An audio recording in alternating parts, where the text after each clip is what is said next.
안녕하십니까? 반갑습니다.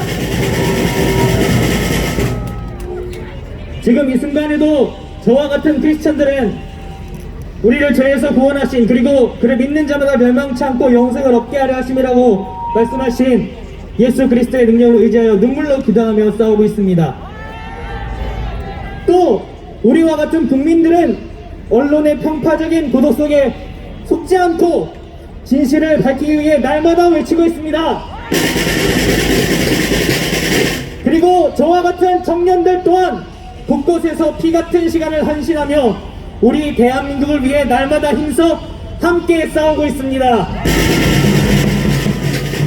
오늘 제가 이 자리에 올라온 것은 이렇게 날마다 싸우고 계신 한 우봉이 청년의 부탁을 받아 올라오게 되었습니다. 얼마나 힘써 싸우셨는지 목을 쓸 수 없게 되어서 친구인 제가 대신 올라왔는데, 저는 앞장서 싸우는 수많은 청년들을 대변하게 된 지금 이 순간을 영광스럽게 생각합니다. 그럼 준비해온 글을 읽어드리겠습니다. 안녕하십니까 여러분. 저는 대한민국의 청년으로 살아가고 있는 한 학생입니다. 저는 대한민국의 평범한 한 국민으로서 투쟁의 자리에 서 있습니다. 전국 각지의 많은 분들이 각자의 자리를 뒤로하고 이 자리에 나오셨습니다.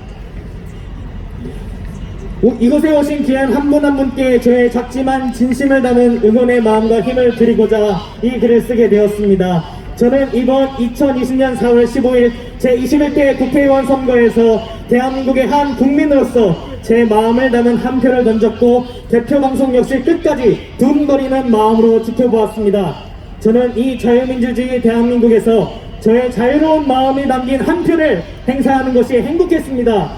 그러나 총선 이후에 중앙선거관리위원회의 말도 안 되는 부실한 관리로 저의 마음을 담은 소중한 한 표가 크게 훼손되고 있는 증거들을 보게 되었는가 하면, 애초에 있을 수가 없는 빳빳한 투표용지들에 대한 증거와 전자개표기의 전산조작 의혹에 대한 증거가 끝없이 쏟아지고 있는 상황을 매일같이 실시간으로 보아오고 있습니다. 세계적인 통계학 교수들과 학자들, 프로그래머들도 이 증거들을 뒷받침하는 논문들을 끊임없이 세계 각지에서 내놓고 있습니다. 저는 민주주의에 꽂힌 선거를 누구보다 목숨같이 소중히 여겨야 할 주간선관위가 이토록 말도 안 되는 일을 크게 만들었다는 것에 도저히 참을 수가 없어 제가 지키고 싶은 민주주의와 자유로운 투표권을 위해 저희는 이곳에 나왔습니다. 이곳에 계신 여러분 역시 저와 같은 마음일 것입니다. 저는 대한민국의 국민인 동시에 개인적으로 크리스천이기도 합니다. 이 자리에는 저와 같은 기독교인만 계시는 것은 아닐 것이지만, 저는 제가 믿고 고민하는 진리와 정의에 대해서 한마디 꼭 드리고 싶은 말씀이 있습니다. 저는 이번 사태에 대하여 제가 믿는 예수 그리스도의 명령이 무엇인지에 대하여 끊임없이 고민을 하고 있었습니다.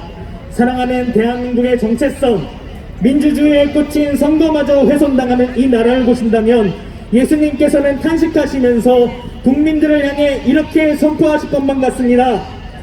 당장 일어나서 불의를 행하는 자들에 맞서 진리를 알리라! 영국의 유명한 철학자 에드먼드 버크도 이렇게 말했습니다. The only thing necessary for the triumph of evil is that good men do nothing. 이는 번역하면 악이 승리하기 위해 필요한 유일한 것은 선한 이들의 침묵이다라는 의미입니다.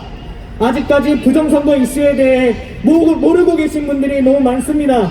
혹은 알고는 있으나 바쁘셔서, 혹은 귀찮으셔서, 혹은 이 사태를 일으킨 문재인 정권과 중앙선관위의 보복이 두려워서 침묵하고 계신 분들도 있을 것입니다.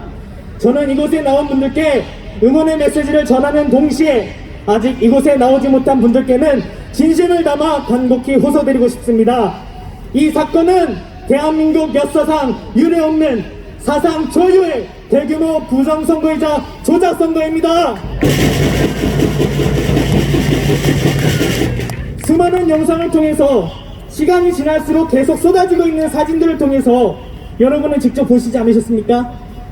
아니, 국민으로서 극히 예민해야 하고 주시해야 하는 선거에 대한 의혹들을 왜 보려고 하지도 않으십니까? 왜 대한 언론들의 말과 음모론자들의 해석에 속고 계십니까?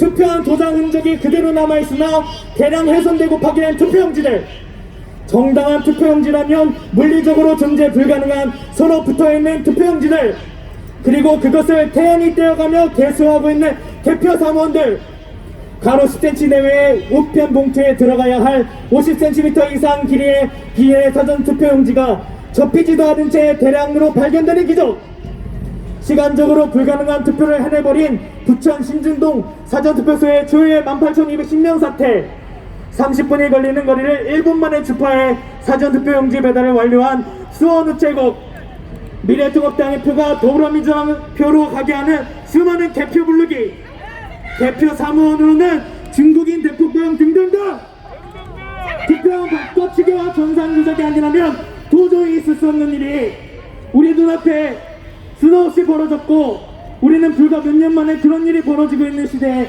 살게 되었습니다. 소련의 독재자 스탈린은 이렇게 말했습니다. 투표하는 사람은 아무것도 결정하지 못한다.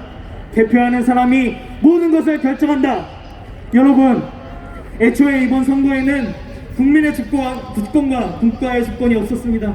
저는 제 양심상 도저히 침묵할 수가 없습니다. 특히 이제는 이 대한민국의 미래를 이끌어갈 저와 같은 청년들과 학생들이 적극적으로 나서서 우리의 자유와 권리를 지켜야 합니다. 여러분, 한 분 한 분이 이 자리에서 정당한 목소리를 낼 때 훼손되어 파괴된 한 표가 다시 의미 있는 한 표가 될 수 있을 것이며, 여러분이 소중한 투표권 행사의 권리를 주장하고 외칠 때마다 그것은 우리나라 현대사의 한 획을 긋는 역사적 울림이 될 것입니다. 문재인 정권은 문재인 후보 시절 선거 캠프에 특보했던 조혜주를 중앙선관위에 임명하여 헌법 파괴 행위를 한 것, 투표지 훼손, 물리적으로 불가능한 관외 사전투표, 그리고 핵심인 전산 조작 의혹에 대하여 반드시 대답하여야만 할 것입니다. 중앙선관위는 정당하고 명백한 증거를 가지고 의혹을 제기한 국민들에게는 단 하나의 해명도 하지 않으면서 자체적으로 문제가 없다고 주장하는 깜깜이 신현과 대형 언론들의 보도를 통해 문제가 없다는 식의 뻔뻔한 태도만 보이고 있습니다. 여러분, 어떤 사람이 음주운전을 한 일이 CCTV에 찍혔다고 가정해봅시다. 국민들의 명백하게 찍힌 이 CCTV 영상을 증거 자료로 제시하며 의혹 제기를 하고 고발을 했는데, 음주운전을 했던 사람은 한 달 후에나 나타나 음주 측정을 한 후에 문제없지, 난 다 해명했어 라고 말하는 것과 무엇이 다릅니까? 국민 여러분, 상식적으로 그리고 양심적으로 가슴에 손을 얹고 생각해 보셨으면 좋겠습니다. 진정 이 음주운전자가 문제가 없다고 생각하십니까? 검찰과 모든 법원은 반드시 이 음주운전자와 같은 중앙선관위의 부정과 불의의 정당한 수사와 판결을 해주시기 바랍니다. 그리고 이 나라의 민주주의와 법치주의가 살아있다는 것을 우리 국민들에게 반드시 보여줘야 할 것입니다. 특히 법원은 증거로 보존되어 있는 투표용지들이 정말로 투표자 개개인이 본인 인증한 후에 발급받은 정당한 투표용지인지, 반대로 중간에 바꿔치기 한 부정한 투표용지는 아닌지 반드시 검증해 주셔야 합니다. 또한 개경 글씨 수개표를 주시하는 판결뿐만 아니라 사전투표용지에 존재하는 QR코드 등의 전산 검증을 요구하는 판결도 반드시 내려주시기 바랍니다. 대한민국의 주권의 정체성이자 민주주의의 꽃인 선거에 대한 검증과 이에 대한 중요성은 아무리 강조해도 지나치지 않습니다. 우리는 이 대한민국의 역사에 진실과 정의가 벌어설 때까지 결코 멈추지 않을 것입니다. 감사합니다.